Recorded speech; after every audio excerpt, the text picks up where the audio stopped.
Hello guys! Ngayon tuturuan ko kayo kung paano magpalit ng cellphone number sa Facebook.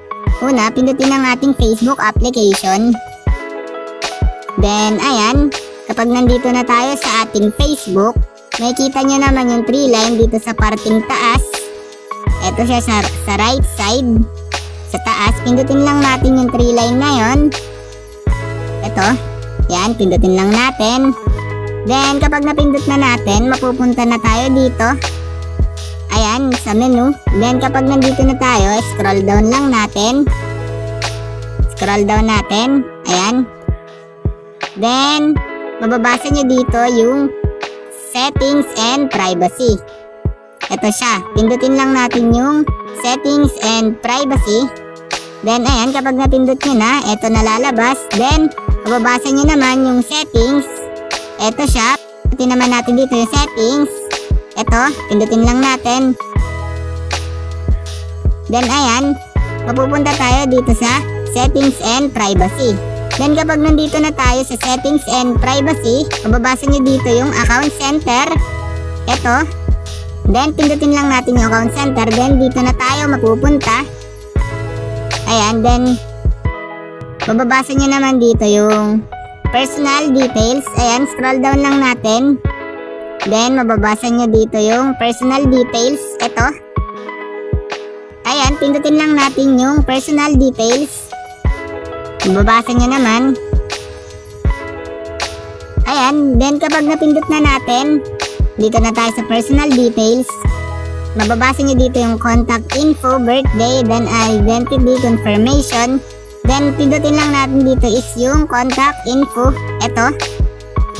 Ayan, then kapag napindot nyo na, kung mapapansin nyo, may nakaregister na dito na lumang number or hindi na ginagamit ko na number, kaya papalitan ko na ng bagong number. So, ang gagawin ko dito sa number na to is, i-delete ko muna. So, ang gagawin ko dito is, pipindutin ko lang yung number. Ayan. Then, kapag napindot nyo na, ito na yung lalabas. Yan, kung mababasa nyo. Confirm number or delete. Pipindutin ko yung delete number. Then, ayan, ito na yung lalabas kapag napindot nyo na yung delete. Then, pindutin nyo lang dito is yung delete. Ito. Ayan, wait natin. Then, sabi dito, ilagay daw muna yung password ng ating Facebook para ma-delete yung number na naka-register dito sa ating Facebook. Ayan. Then, kapag okay na, next lang. Ayan, you deleted your previous number. So, na-delete na natin yung ating number.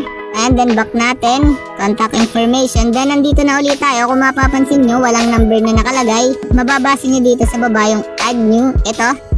Then, pindutin nyo lang natin yon. Then, ito na yung lalabas. Which would you like to add? Sabi daw dito, pwedeng email, pwedeng number. Ang ilalagay natin is number. Ayan, add mobile number. Then, eto na yung lalabas kapag napindot nyo na yung add mobile number. Ayan. Ilalagay lang natin dito sa taas yung number ng ating phone. Ilalagay lang natin dito yung number na ating gustong i-bind dito sa ating Facebook. Ayan. Ito-type ko dito yung number na i-bind ko dito sa aking Facebook. Yan, ilalagay nyo lang dyan yung number. Yan, i-type nyo lang. Then, kapag all goods na, ayan, then, scroll down lang natin. Then, sabi dito, choose accounts for this number. Kung alin daw ang account, ibabayin dun sa number na yon. Ayan, pindutin nyo lang ito. Kung alin man, kung may mga account pa kayong iba. Ayan, pinundot ko yung akin, basics tutorial. Then, kung mapapansin nyo, nagka-blue na yung next. Then, okay na to. All goods na.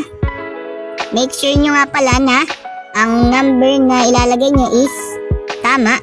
Ayan. Then, kapag na okay na, ito na yung lalabas. Sabi, magte-text dun sa number na nilagay nyo kanina yung code.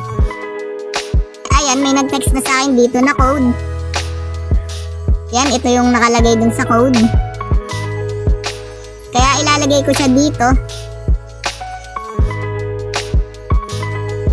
Ayan, then mababasa nyo yung next. Then pindutin lang natin dito yung next. Ayan. Wait lang natin.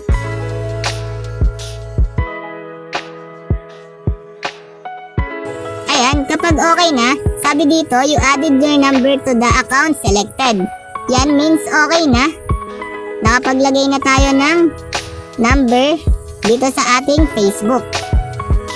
Then, mababasa nyo itong close. I-check natin. Pindutin lang natin yung close. Ayan, kung mapapansin nyo, iba ng number ang nakalagay dito sa aking contact information. Yan, kung makikita nyo naman, iba na. Ayun, ganun lang naman kadali magpalit ng phone number dito sa Facebook application. Ayun lang. Thanks for watching. Subscribe me for more videos like this. Thank you.